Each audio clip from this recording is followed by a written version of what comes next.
세계 무역 순위 6위. 1인당 국민소득 약 3만 3천 달러. 6.25 전쟁 후 70여 년이 흐른 지금 우리나라가 이룩한 경제 성과입니다. 이처럼 우리나라가 수출과 경제 강국으로 성장한 이면에는 좋은 원자재와 기술을 찾아 지원했던 바로 이곳이 있는데요. 한국수입협회 김병관 회장과 이야기 나눠봅니다. 네, 지난해 10월부터 지난달까지 전체 수출액이 5달 연속 감소했습니다. 여기에 원자재 가격 상승으로 인해서 올해 누적된 무역 적자 규모가 벌써 200억 달러를 넘어섰는데요. 원자재 가격 상승이 이어지면서 무역 수지 악화 당분간 계속될 것으로 전망되고 있습니다. 네, 보호 무역주의 확산으로 원자재 수출이 무기화가 되고 있습니다. 무역 수지 개선을 위해서는 안정적인 공급망 확보 무엇보다 중요한 시기인데요. 관련해서 이야기 나눠보도록 하겠습니다. 김병관 한국수입협회장과 함께합니다. 어서 오십시오. 어서 오십시오. 안녕하세요. 반갑습니다. 안녕하세요. 반갑습니다. 한국수입협회장으로 오신 지 지난 3월이었죠? 예, 2022년 3월에 제가 취임했습니다. 예, 1년 됐으니까 1년 동안 어떠셨습니까? 팬데믹의 막바지였거든요. 네네. 그래서 팬데믹의 지속과 디지털 전환, 그다음에 글로벌 공급망 재편 등의 그러한 새로운 패러다임 속에서 저희들이 이제 살고 있었고요. 네. 지난 1년 동안 이제 회원사들을 위해서 주로 대사관과의 관계를 돈독히 하고 네. 그래서 이제 많은 주한 외국 대사들이 저희 협회를 방문을 했고 또 제가 또 대사관을 방문하는 일도 있었고요. 한국수입협회에서 할 수 있는 코이마 통상 CEO 스쿨을 네. 작년에 시작을 했습니다. 그래서 CEO 스쿨을 지금 올해도 이어서 지금 하고 있고 1년 동안 해외의 사절단들을 많이 또 파견을 했습니다. 무역 격조가 심하다고 아주 불만이 많은 튀르키예, 루마니아, 인도네시아, 라오스, 캄보디아, 리투아니아, 남아프리카 공화국 등 이러한 국가들을 저희가 사절단을 파견을 했고 통상을 위해서 많은 노력을 해왔습니다. 기본적으로 그렇게 생각하지 않습니까? 수입은 좀 나쁜 거, 수출은 좋은 거. 이게 약간 옛날 사고방식일 수도 있는데 수입협회는 주로 어떤 일들을 하십니까? 영문으로는 코리아 임포터스 어소시에이션이라고 하고요. 네. 약자로는 코이마라고 합니다. 예. 1970년에 현 산업통상자원부의 인가를 받아서 저희가 설립이 되었고요. 네. 우리나라 산업의 구조를 저희가 잠깐 먼저 설명을 좀 드리면 저희가 자동차 혹은 선박, 반도체 등이 수출 주력 품목들이었는데 네.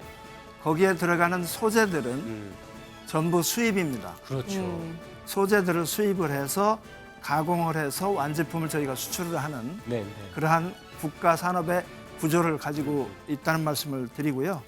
그래서 저희 수입협회 회원사들은 그러한 소재와 원자재들을 전 세계 방방곡곡 다니면서 공급망을 확보하고 네. 경쟁력 있는 자재들을 소싱을 해서 이런 대기업에 공급하는 그러한 일을 하고 있는 회사들의 모임이 우리 한국수입협회입니다. 회원사를 위해서 지원도 해주시고 또 관련해서 사업도 진행하시다고 들었습니다. 어떤 내용들이 있을지 소개를 좀 부탁드릴까요? 저희 협회가 가장 중점을 두는 거는 우리 한국의 수입 임포터스와 네. 전 세계 각국의 엑스포터들을 연결시키는 네. 것이 네. 저희의 메인 롤입니다. 예. 그것을 하기 위해서 첫째 대사관들과의 긴밀한 관계, 그다음에 주한 무역 대표부들과의 또 긴밀한 관계를 가지고 B2B와 매칭 등을 하고 있으며 가장 주력으로 하는 사업이 네. 코리아 임포트 페어입니다. 한국 수입 박람회. 수입 박람회요. 네네. 예. 1년에 한 번 저희가 6월 달에 개최를 합니다. 예. 통상산업부의 지원을 받아서 저희가 주관을 하고 네. 전 세계 모든 대사관들의 또 참여로 그 국가들이 수출하고자 하는 그러한 산업 네. 혹은 아이템들을 저희 코리아 임포트 페어에 참가를 해서 우리 수입사들과 혹은 바이어들과의 B2B 매칭을 하는 그러한 박람회를 하고 있고요. 말씀드린 대로 대사들이 우리 협회를 방문할 때 대사들과 우리 그 국가에 관심이 있는 회원사들과 간담회를 저희가 또 오레인지를 좀 하고요. 네. 예, 예. 그다음에 두 번째로 저희가 이제 굉장히 중요한 역할은 각 국에 사절단을 파견하는 일을 저희가 중점적으로 하고 있습니다. 수입 사절단을 파견하신다고 말씀하셨잖아요. 네네. 그게 협회 중에 가장 이제 큰 사업이라고 말씀을 해주셨는데 시청자분들께서는 이게 과연 무슨 역할이지라고 생각을 해주실 것 같기도 한데요. 예, 협회장님께서 소개를 좀 해주신다면요. 저희가 수입이 많이 되면 음, 가공을 해서 수출이 더 늘어납니다. 그러니까 음, 수출 증진을 위해서 네. 네. 수입 증진을 저희가 해야 되는 그러한 구조적인 국가의 경제 틀입니다. 저희가. 그래서 사절단을 나가는 이유는 전 세계의 많은 국가들이 있지 않습니까? 네. 아프리카, 남미, 유럽, 북미, 기타 등등 많은 나라들의 굉장히 많은 우리가 알지 못하는 아직 찾아내지 못한 그러한 원재료, 소재, 또 경쟁력 있는 상품들을 발굴하는 역할이 또 사절단의 역할이기도 합니다. 우리나라가 수입하는 원자재 규모가 어느 정도나 됩니까? 저희가 전체 수입 금액의 88%가 네. 원재료 수입입니다. 소비재는 그 금액의 12%밖에는 되지 않습니다. 예, 예. 참고로 이제 2022년 지난해 전체 수입액의 34%가 원유와 천연가스이고요. 이제 23%가 전기 제품, 예, 예. 기계류가 12%, 화학공업 제품이 10%였습니다. 이는 모두 이제 국내 산업과 생산에 필요한 원부자재들이고요. 예. 수입이 없이는 수출할 제품을 만들 수가 없는 것입니다. 네. 이제는 우리나라도 경쟁력 우위의 제품보다는 품질이 뛰어난 프리미엄 제품을 생산하는 국가로 성장한 만큼 네.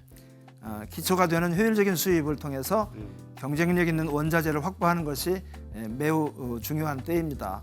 이제는 우리의 이 사고를 좀 전환할 때가 된 것이 대한민국이 명실상부한 선진국으로서 수출도 많이 하지만 수입도 많이 하는 국가라는 그러한 이미지를 네. 이제 전 세계에 줄 필요가 있다. 네. 그러한 위상이 필요하다라고 말씀드립니다. 원자재 수입액이 한 88% 정도 된다고 말씀을 하셨어요.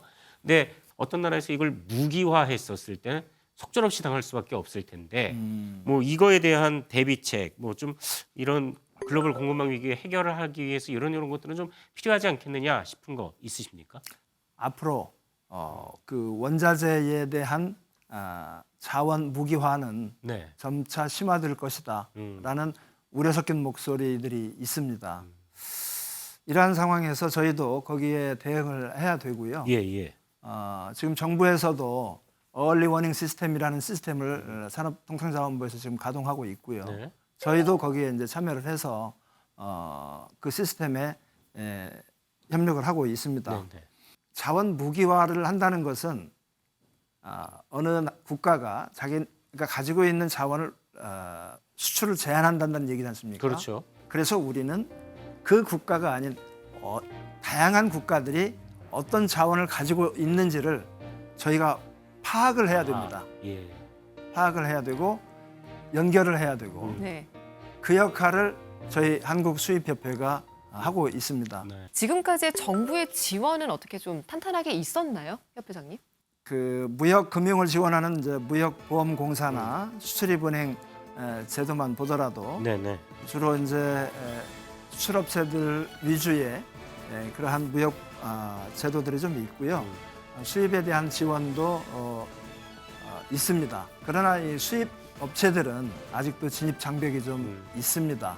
오랫동안 이제 수입 지원에 대한 필요성을 저희도 계속 호소해 왔으나 여전히 수출 중심의 정책에서 머물러 있는 것이 현실이고요. 네, 네. 그래서 이제는 이제 인식의 전환을 통해서 수입에 대한 지원도 확대가 됐으면 하는 바람이고요. 네, 네. 저희가 사절단을 많이 파견한다고 말씀을 드렸는데 지금 정부에서 사절단을 지원하는 그 정책이 네. 수출 사절단과 수입 사절단이 같아요. 수출 사절단은 아무래도 가서 이제 네네. 호소를 해야 되는 그렇죠. 그러한 네. 위상이 좀 있고요. 수입 사절단은 현지에서 아무래도 좀 우월적인 지위가 좀 있습니다. 예, 예. 그래서 지원하는 그 기준이 수출 사절단과 수입 사절단이 그 위상에 맞게 네네. 좀 변화가 되면 좋겠다. 그래서 그런 우월적 지위를 잘 활용하는 지혜가 예, 예. 그럴 수도 있겠네요. 네. 필요하다라는 말씀을 드리고요. 앞에서 말씀하셨다시피 한국수입협회가 그 주한 외국 대사들하고 상당히 좀 교류가 많고 어떻게 보면 네트워크가 잘 쌓여 있다 이렇게 말씀을 주셨는데 이 외국 대사들이 아무래도 좀 물건을 좀 자기네들도 많이 팔아야 되니까 수입협회하고 좀 친하게 지내려고 하는 그런 부분이 있겠죠? 이렇게 말씀을 주변 분들한테 드리는 것이 우리 한국수입협회는 민간 외교통상 역할을 하고 있다라고 말씀을 드려요. 예.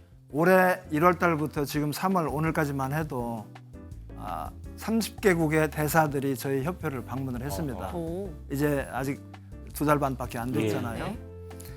그다음에 저희가 창립 행사를 이제 12월에 이제 하는데 창립 행사에 89개국의 네. 주한 외국 대사가 참석을 했고 외교사절이 200명이 참석을 했습니다. 이만큼 우리 한국 수입협회가 그 나라에서 네. 수출을 촉진하기 위한 파트너로서 그렇게 인식을 하고 저희한테 많은 요청을 합니다. 네. 그에 부응하기 위해서 이번 3월 23일 날 우리 협회와 월드 케이팝 센터와 함께 위로 공연을 갔습니다. 어허. 그 공연에도 지금 많은 대사와 가족들이 참석을 하고요. 네, 네, 네. 네. 대통령실에서도 관심을 가지고 참석하고 그때 기회를 이용해서 우리 부산 엑스포도 좀 선전하시면 좋을 것 같은데.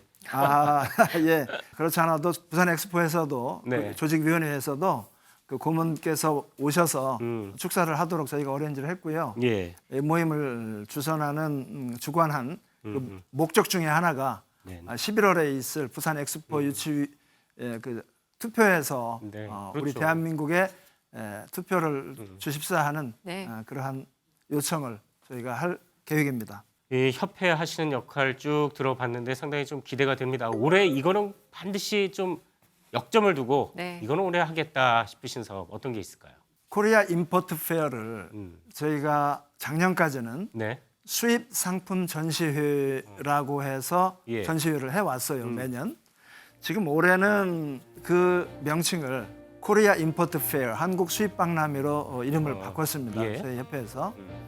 그래서 명실상부한 대한민국의 시그니처 그 전시회로서 네. 자리를 잡고자 합니다. 네. 그래서 코리아 임포트 페어의 명칭으로 처음 시작하는 해이기 때문에 네, 네.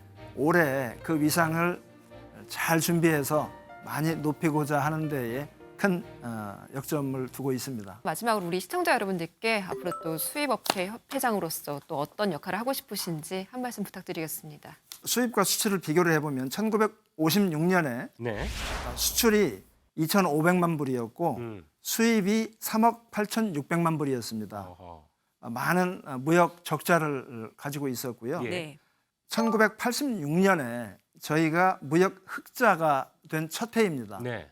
그 이후에 저희는 계속해서 매년 무역 흑자를 그렇죠. 내왔고요. 예. 근래 이제 팬데믹 때문에 무역 적자를 잠깐 지금 겪고 있는 중인데 네. 이제는 글로벌 서플라이 체인을 안정화시키고 다변화시키는 데에 네. 꼭 필요하다 우리나라에. 그리고 그것을 할 수 있는 기관이 한국 수입협회다라는 말씀을 강조하겠습니다. 자, 오늘 이제 회장님하고 이야기를 나눠보니까 네. 우리나라 경제가 이렇게 성장하는데 이 수입사들 보이지 않는 그러니까요. 곳에서 상당한 역할을 했다라는 맞습니다. 생각을 하게 됐습니다. 이야기 들은 것처럼 우리나라가 진정한 무역 강국으로 자리 잡기 위해서는 물건을 파는 것뿐만 아니라 네. 사오는 것도 상당히 좀 좋은 이미지 그리고 제대로 잘 이런 균형 또 정부의 지원도 필요하겠죠. 알겠습니다. 앞으로 정부의 균형 있는 무역 정책이 펼쳐지면서 우리나라가 글로벌 무역 강국으로 우뚝 서기를 한 번 더 바라보도록 하겠습니다. 오늘 토요 포커스는 여기서 모두 마칩니다. 함께해 주신 여러분 고맙습니다.